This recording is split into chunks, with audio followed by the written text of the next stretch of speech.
Good morning, good afternoon, or good evening. Today we're going to talk about voter registration. My name is Lauren. I'm Karina. I'm Chloe. I'm Abby. I'm Kylie. Andy. Okay, so just to talk about a few things that we found in our background research.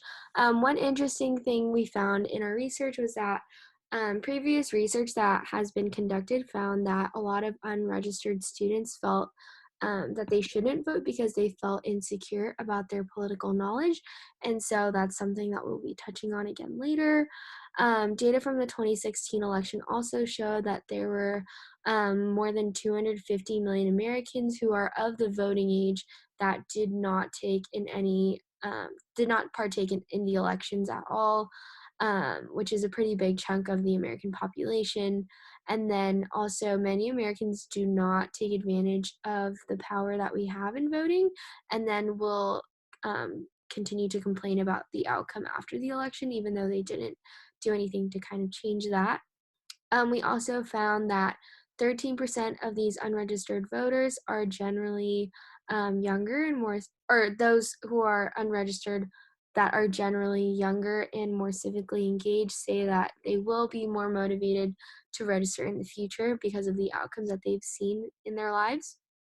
And then lastly, in the 2016 election, there were almost 74 million non-voters in the US, which means these people had registered to vote, but they still didn't end up actually casting a vote in the election. And then next I'll be talking about our audience analysis, and then specifically the target audience that we've identified. So we would like to target Chapman University students, and they are generally aged 18 to 22. And then within that, we want to target non-registered voters. And so these individuals either don't care about politics or they don't know how to vote, and that's why they are not registered. And then next I'll be talking a little about our target behavior. So we want students to register to vote because that's kind of the first step to them becoming active voters. And so we think that by getting them to register to vote, it makes them one step closer to actually casting their vote. Okay, and the next I'll be talking about a little bit of a breakdown. So we surveyed 30 Chapman students, and so these two pie charts kind of show a breakdown of different demographics that we found. So we found that 86.2 of the 30 students that we surveyed are registered voters, and then only 13.8 are non-registered voters. And that could be, for a number of reasons, people that are in humanities and fields like communication are generally more civically engaged, and so maybe that can play a part of it.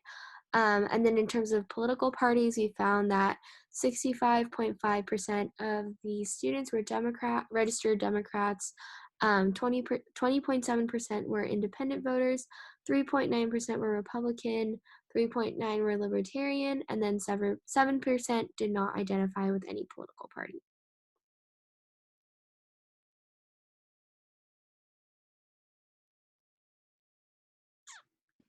Okay, so okay, so for our pre-testing, we decided to do 2 mock posters to send to our survey participants. So one is more of like a we're here to help, more like sympathetic, and then the other one is like kind of a reminder to not forget to vote, and it has the deadline at the bottom. We thought these were really simplistic, and we thought that maybe this would be a good starting point to see where we could add and elaborate from there. And so when we structured the survey, we decided to ask questions that provided both multiple choice and open-ended answers. And we told the participants before they completed the survey that they could put as much or as little effort as they wanted to, but being honest in general would just be beneficial to us. And we asked our participants to rate how they felt about each message and if they felt like they identified with it or not, or how likely they were to change their behavior with being exposed to these messages in like day-to-day life.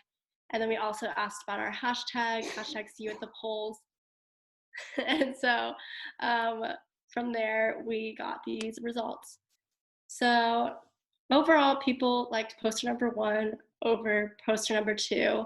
And so the reason why they felt like they liked poster number 1 over poster number 2 was they felt like it was a little more simple and clear, and it used the word help. So it was a little more like clear, and it also was saying that we were like a resource to them, while the other poster was a little more like demanding. It had sort of a demanding tone, and there was really no info on how to vote or register. There weren't a lot of like specific dislikes with the first poster, while with the second poster there was a good amount. I also put the averages of the ratings for likelihood of changing behavior and like feeling of identity. So in general, people felt more of like a likelihood of change of behavior with the first poster than they did with the second poster, and same with the feeling of identity. They felt more identified with the first poster than the second poster, but overall it wasn't where we wanted it to be. And then with the hashtag as well, people really enjoyed the hashtag, so I didn't put too many notes about that on here, but overall we went with the hashtag, and then we took these pre-testing notes onto our messages, our final messages. So when creating the Instagram posts, I wanted to be consistent in font and color scheme.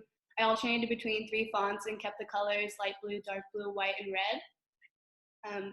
So for the reminder post, we pre-tested with our target audience, Chapman students. I took into account the aspects they liked and disliked in order to improve our messages.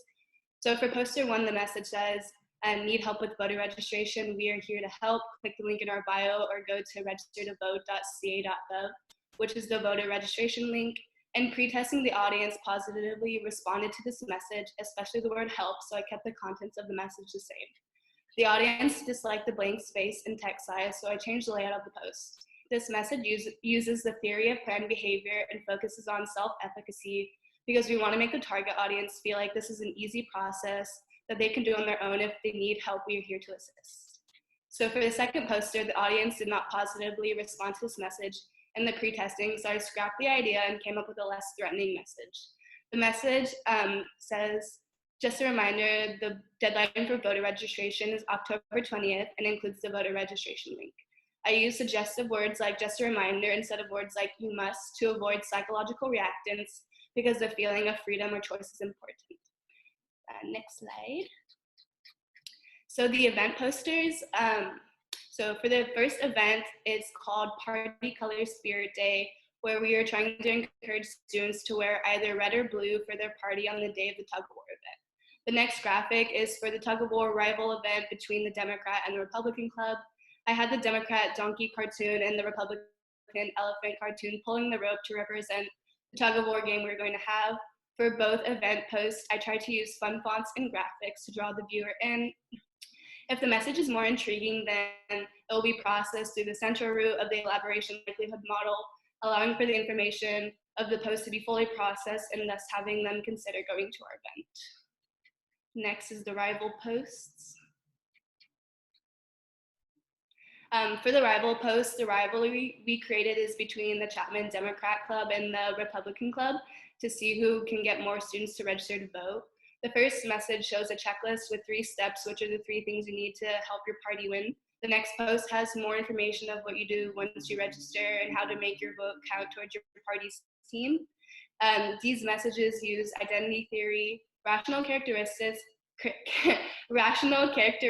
are characteristics based on relationships with others, and these messages, it is whether they identify with the Republican or Democratic club, and hopefully if they identify with a group, they will send out their voter registration confirmation or show up in their party colors at the tug of war event. These messages also use the theory of planned behavior, most importantly subjective norms, in order to get our target audience to vote. Participating in these events and registering to vote, then they think that they should participate in these things too. So now Chloe's going to talk about our Instagram page. So as a part of our final messaging campaign, we will also be creating an Instagram, just to have like a uniform space to be putting all of our message and communicating different things that we'll also be talking about later on in the presentation. So something that we wanted to do was partner with the Chapman Republicans and Democrats to kind of create a friendly rivalry, and part of that rivalry can be on the Instagram. And then this Instagram will also serve as a place to provide resources to the students, and things like links to register, updated registration deadlines, and then other relevant information that might come along the way.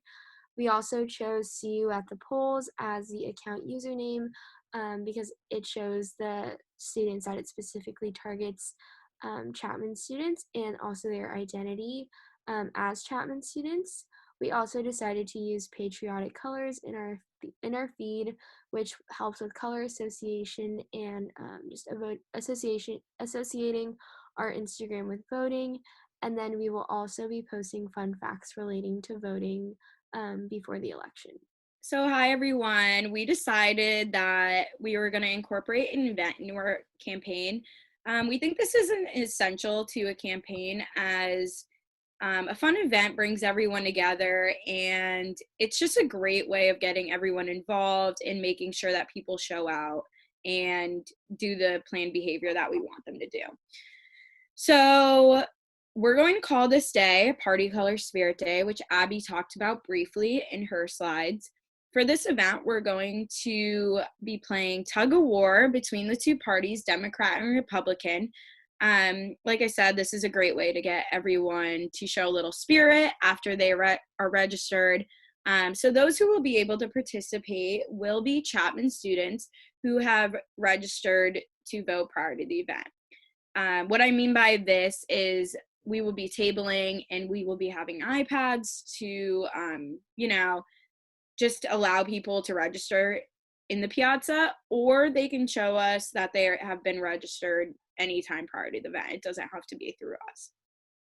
So we will be tabling Monday, Tuesday, and Wednesday from 11 to 2 p.m. in the piazza. We think this is a great time to table because everyone usually has classes during this time, and it's going to get a lot of traffic in and out of the piazza. So we'll be able to, call some students over, get them registered, do that planned behavior. So at our table, we'll be having iPads, like I said, for those who want to register. And we will also be answering questions on what it means to do an absentee ballot if you are not from the state of California. We will be partnering with the Chapman Republican and Democrat clubs, and they will be answering most of the questions throughout the week. This is really great because they might be more knowledgeable than some of the people on our campaign about voting. So as I said, this event will be from 12 to 3 p.m. on Thursday, September 17, 2020 in the piazza. There will be this will be Spirit Day, like I said, for our registered voters. So Democrats will therefore wear blue and Republicans will wear red to show their spirit. For the first 2 hours of the event, we're going to have like a mingling time, and then we're gonna have a few guest speakers who are political leaders in our community.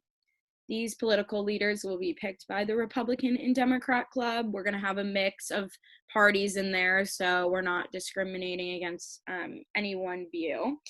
And these guest speakers will be there to inspire Chapman students on the importance of voting, which will be really cool to see.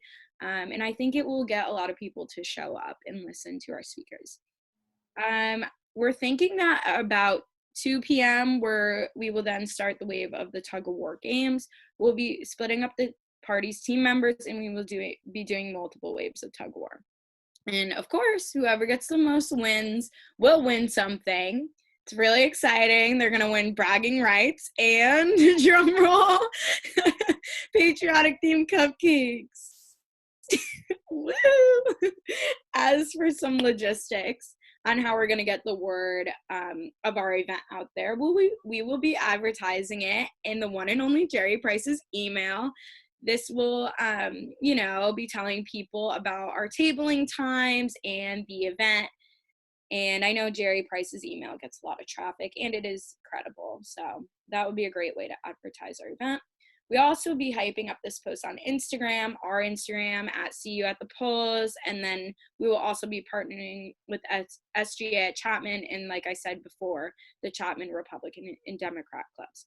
All of these organizations will be helping us hype up our stuff over Instagram, and we'll hopefully get a huge turnout. So now Andy will be talking about some of our personas. Thank you. So next, I will be talking about target personas and why we decided to utilize this in our social media messaging. So basically, we conducted these messages to apply the identity theory to allow the audience to relate to our campaign. So we know that because we are partnering with real Chapman students and that these influencers will be at the actual event, this will ultimately help our target audience feel more comfortable with participating and reach out with any questions on voter registration. So if you look at the first example on the left, the Instagram caption reads, "Hi, my name is Andy. I am a second year here at Chapman University and passionate about LGBTQ rights. I am registered to vote and will be voting Democratic. Follow me and reach out if you're passionate about political change. Catch me at the piazza wearing blue." So overall, this message gives the audience a cause that these influencers support and what party they're voting to support that cause. So because Andy is an advocate for LGBTQ rights, he publicly is deciding to vote Democratic. And this is even more influential in the way that Andy's friends on campus might see this and agree in supporting LGBTQ rights and register to vote as well. So because Andy is wearing blue, maybe his friends or people that support the same cause will wear blue as well. And conversely, if you look at Jolie on the right, a third-year student hoping to re-elect President Trump, she is wearing red and is passionate about her Second Amendment rights. As different as her views are from Andy, we still want to post her persona to show that we as message designers are not biased to any political party and simply want our target audience to vote, period. The audience will ultimately identify with one of these posts and will call to action that they take part in registering with their peer influencers. And on the next slide, we just have a few more examples of our target personas, but from a libertarian point of view with Kylie on the left, and then an independent voter on the right with Jessica. So for a dissemination strategy, there's a lot of reasons why we chose why we wanted to do the certain things to try to connect to our target audience. And first of all, our target audience are Chapman students, and we went and did some research and found out that actually most college students don't even know how to register to vote. This could be just because they weren't taught or they just don't care, or they're out of state and they don't really know how to do like a vote by ballot, vote by mail, or anything like that. So we wanted to make sure that college students are educated but also interested in like voting and politics, because a lot of people just don't think that like they aren't part of politics, they don't care about it, they don't think it's important.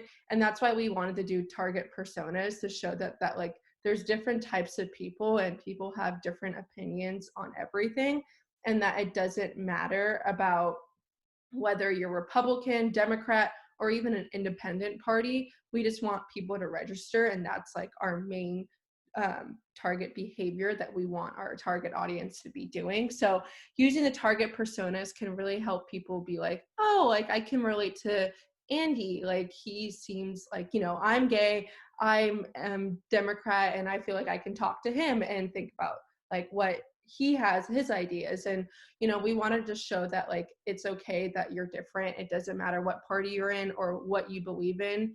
We just really want people to register to vote. And then, like I said, a lot of people just don't feel like politics are that interesting. So to make people kind of like be more like intrigued with what's going on, we wanted to like have the rivalry between the Chapman Democrats and the Chapman Republicans, just because a lot of people are competitive and people like to win. So they may not even know like what they're doing, but they like are just like, oh, like I want to win, so let me sign up, and then like I can beat these people. And little do they know that they're actually like participating in a really good event that's helping like shape our country and helping more people, more college students get involved in politics and everything. And with that, like, you know, there's the word of mouth, and like I can tell my friends like Abby and Chloe and all them, be like, oh, like, you know, I joined the Chapman Dem Club, and you know, we're doing a tug of war event, and like I bet I can beat you. And you know, like it's just like those simple things that like people don't even realize what they're doing, but you know, at the end they're actually like, oh, like I actually learned a lot from this and like blah blah blah, and like I should register to vote.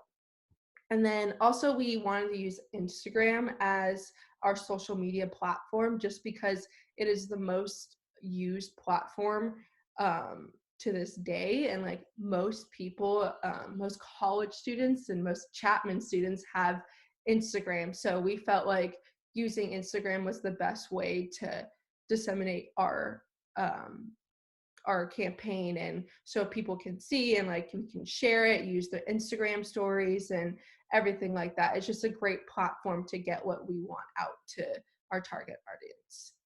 And then the next slide. And then, yeah, this is our wrap-up slide. Again, we just touched on our background research about all the stats and numbers about Chapman students and the target audience and the voter registration outcome in the past few elections. And then we have the audience analysis. And again, like we went more into depth about who our target audience is and why they don't register to vote and like what's stopping them. And then we did our pre-testing, which you know, we wanted to make sure our posters were okay and that it was having a positive effect on what we were trying to perceive to our target audience. And then we had our final messages, and then we had our event planning, which we wish we could all do, but we're, you know, part of the coronavirus, can't really help that. And then we have the target persona, so our audience can see different types of people who are registering to vote. And then, like what I just said, was why we chose all the certain dissemination strategies to help our target audience know our campaign and everything. And yeah, and that is it. That is our final presentation. And thank you so much for listening.